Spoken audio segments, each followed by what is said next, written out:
again, propaganda na naman po yan laban kay Vice President Sara Duterte. Po, kung may paglabag po dito, attorney, sino-sino po yung maaring mapanagot po dito? Yung nagbigay ng pahintulot sa kanya na ilahad itong mga kasama yung sa AMLA? Kasi dinitalye, pati yung mga sinasabing bangka transaction at iba pa po, attorney. Lahat po ay dapat managot. Kanya lamang po yan ay, unang-una, yung mga congressmen, yan po ay pwedeng patawan ng ethics complaint sapagkat, alam niyo po, si Chairman Luistro ng Justice Committee, isang abogado, alam po niya ang batas. Bakit bagamat klarong-klaro na labag po yan sa Bank Secrecy Law at saka sa Anti-Money Laundering Act, ay ginawa pa niya.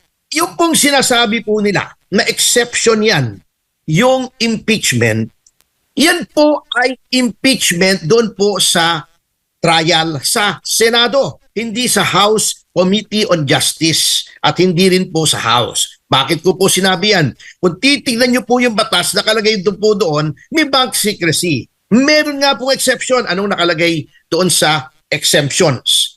In cases of impeachment.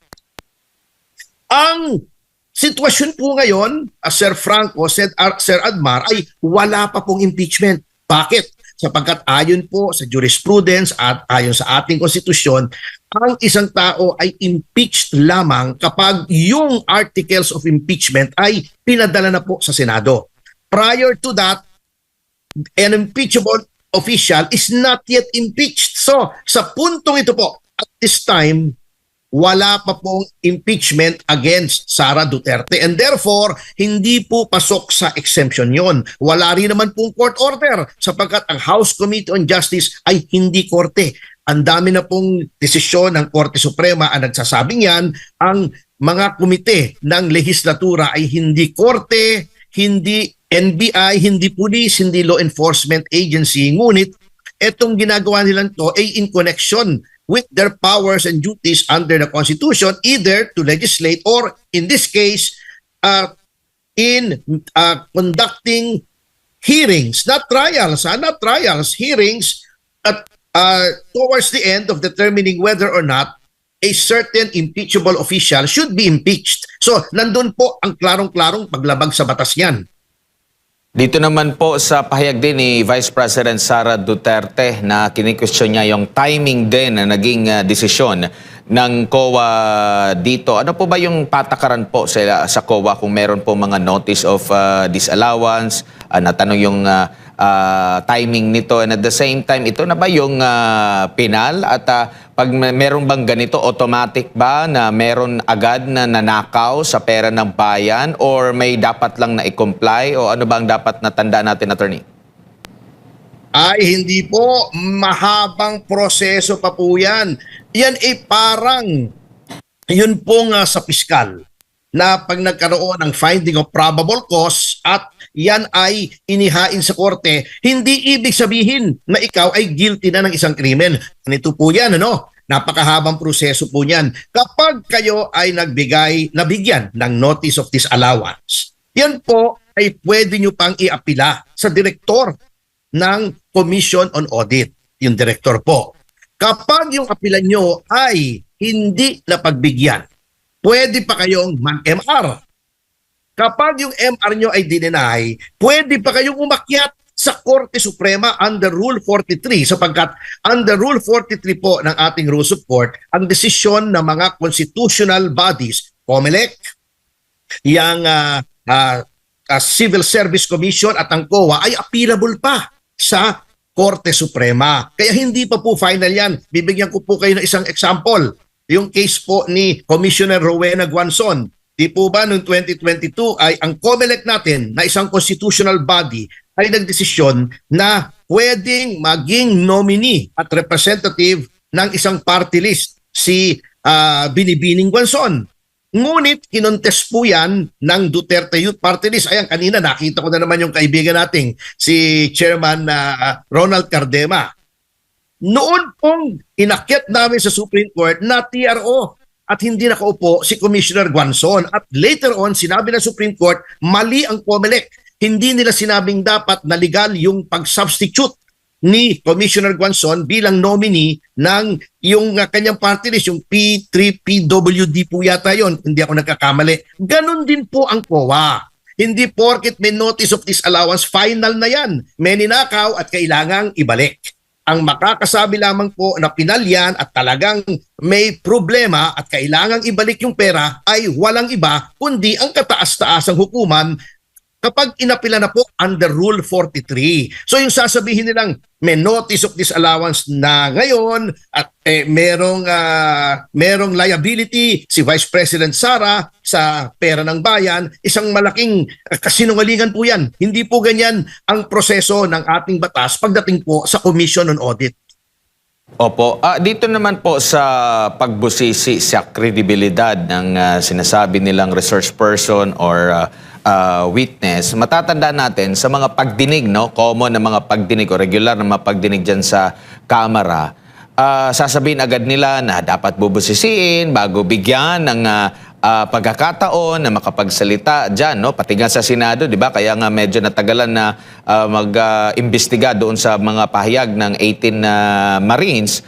Pero dito naman po sa pagpayag nila na makapagsalita yung ilang mga resource person at nagtangka yung ilan sa mga mambabatas na questionin yung kredibilidad, pina-strike out dahil hindi naman daw nila roll daw yung ganon kasi sa Senado daw po yung pagko-question na dito sa mga nagiging witness o resource person po nila, attorney.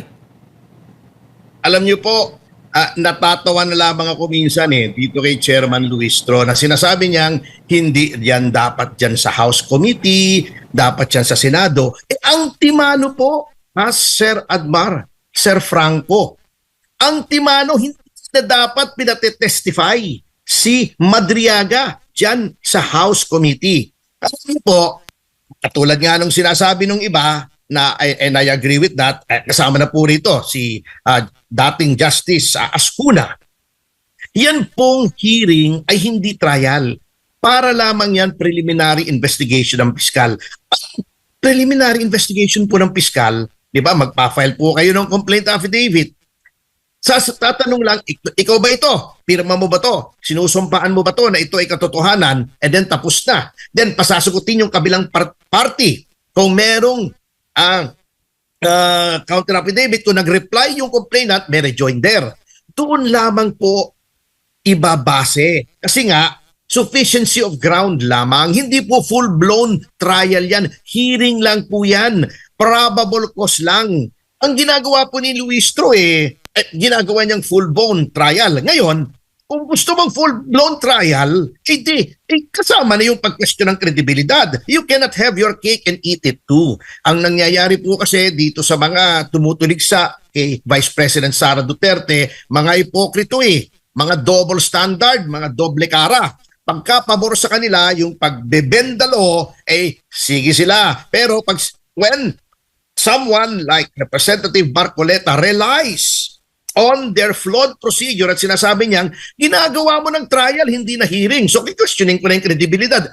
Ayaw naman nila. Yan po kitang-kita na talagang ginagamit lamang itong hearings ng House Committee on Justice para gibain ang pangalan ni Vice President Sara Duterte. Kapag sila ang lumalabag, okay lang. Pero pag pinapatulan yung kanilang paglabag at nagre-rely po ang isang tao doon sa ginagawa nilang kapalpakan, pinapatulan, kumbaga nagra-ride on lang naman si Representative Marcoleta O ayaw naman nila. So, anong kaipokrituhan yan?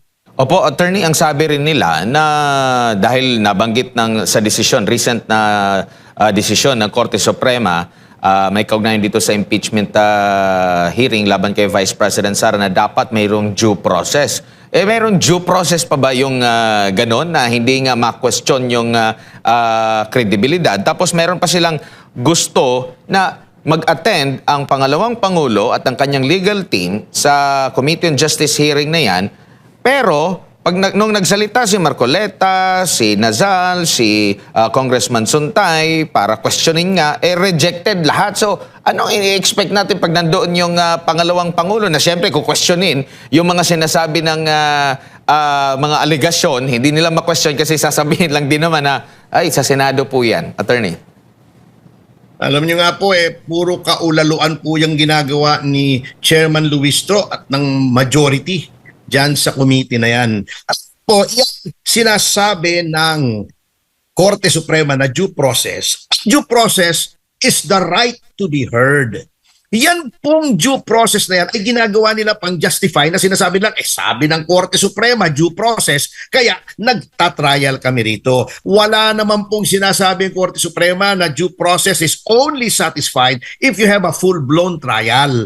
Ang sinasabi lamang po, the only requirement of due process is that the person being accused of wrongdoing or crime be given the right to be heard.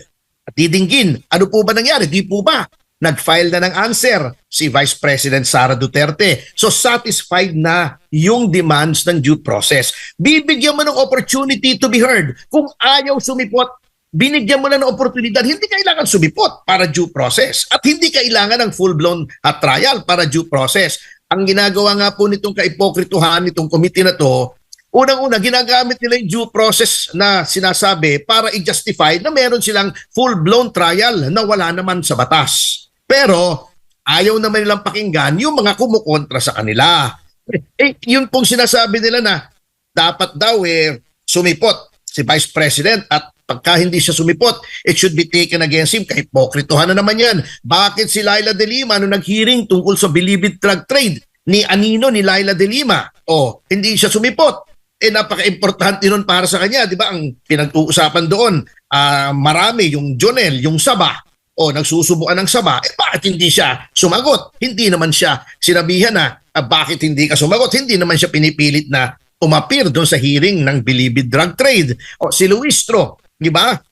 Itinago niya yung asawa niya. Di ba? In-exercise niya yung option to remain silent. Ano nga yun obstruction of justice pa nga yung tutusin yung itatago mo yung asawa mo, di ba? Yan po ang sinatawag nating double standard at kitang-kita po yan sa majority, sa chairman ng House Committee on Justice at sa mga miyembro nito. Kaya akin pong ako pinananawagan sa ating mga kababayan, tignan nyo po yung pagmumuka ng mga nandyan sa House Committee. Yan po ang mga tao, mga elitista, mga naghahari-harian na sinasabing sila daw ay kinatawa ng taong bayan, ngunit pinipigil po nila, sinisira nila ang gusto ng taong bayan na maging pangulo sa 2028. Kaya tandaan nyo po mga pagmumukha niyan, lalo na si Terry Ridon. Hindi